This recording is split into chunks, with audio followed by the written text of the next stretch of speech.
महाभारत की घटनाएं द्वापर युग में हुई थी। इनफैक्ट कलयुग की शुरुआत राजा परीक्षित की मृत्यु मानी जाती है। इस समय गंगा किनारे एक शहर था हस्तिनापुर। राजा थे शांतनु। एक दिन शांतनु शिकार करने गंगा किनारे पहुंचे। वहां एक बेहद सुंदर औरत पर उनकी नजर ठहर गई।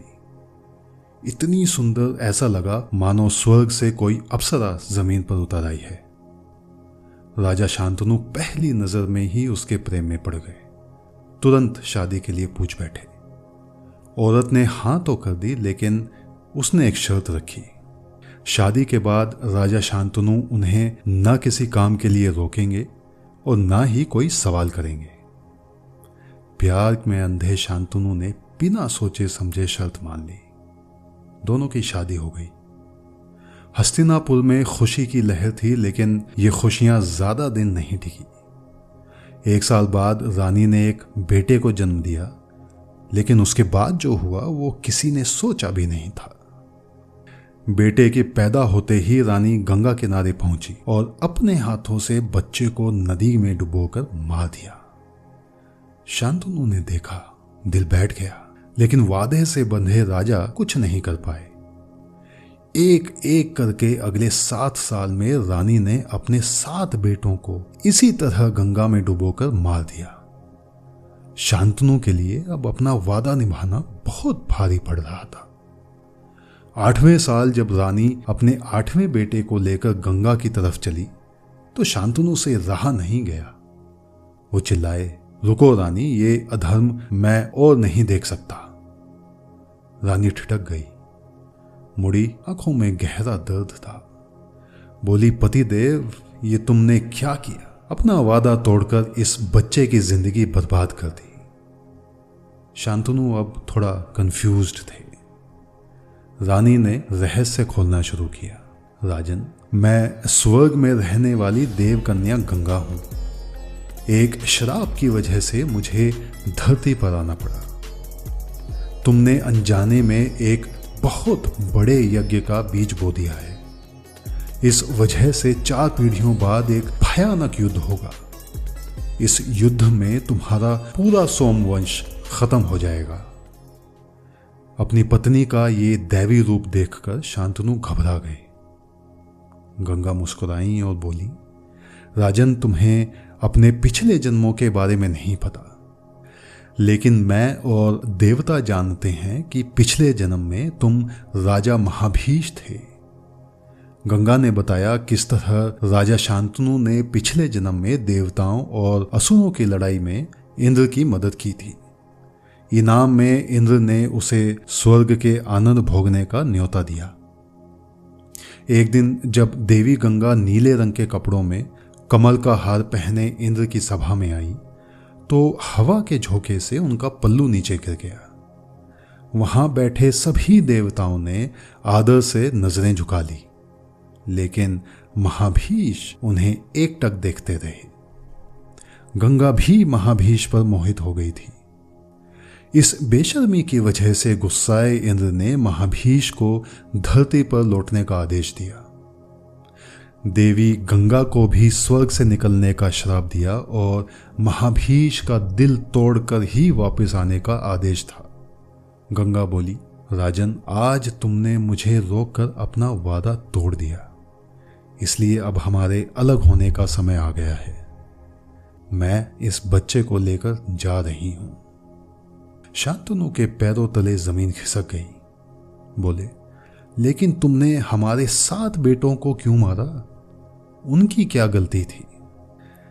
देवी गंगा ने स्वर्ग में रहने वाले वसु नाम के 8 देवताओं के बारे में बताया।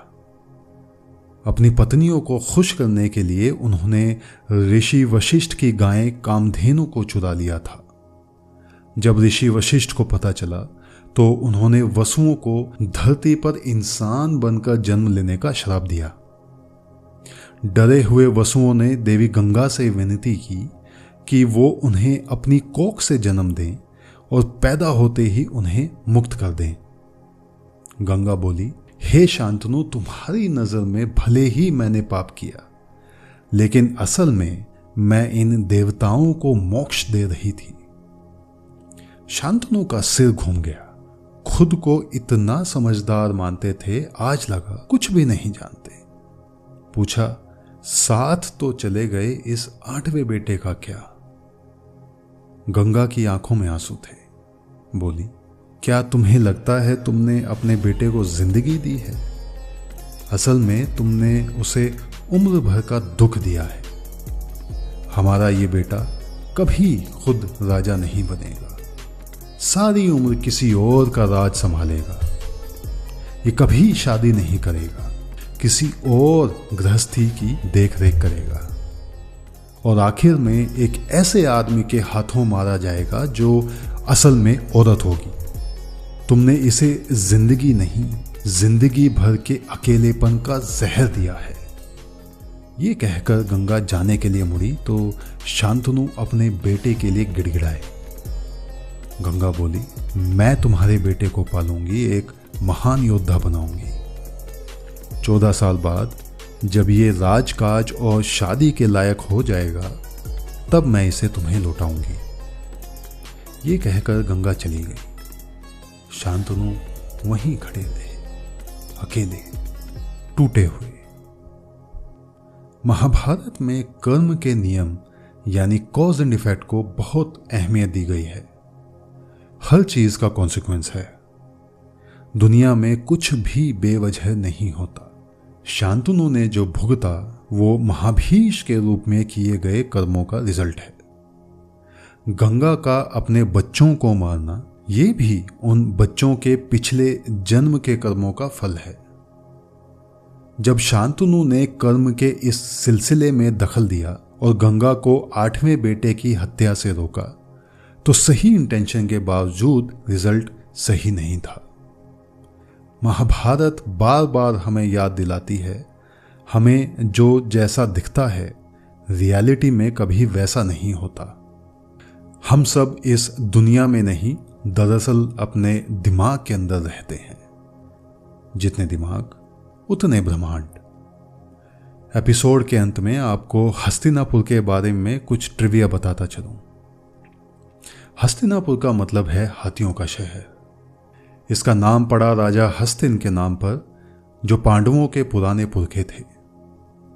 स्कॉलर्स मानते हैं कि 3000 साल पहले आज के पंजाब और हरियाणा वाले एरिया में हाथियों के झुंड घूमते थे।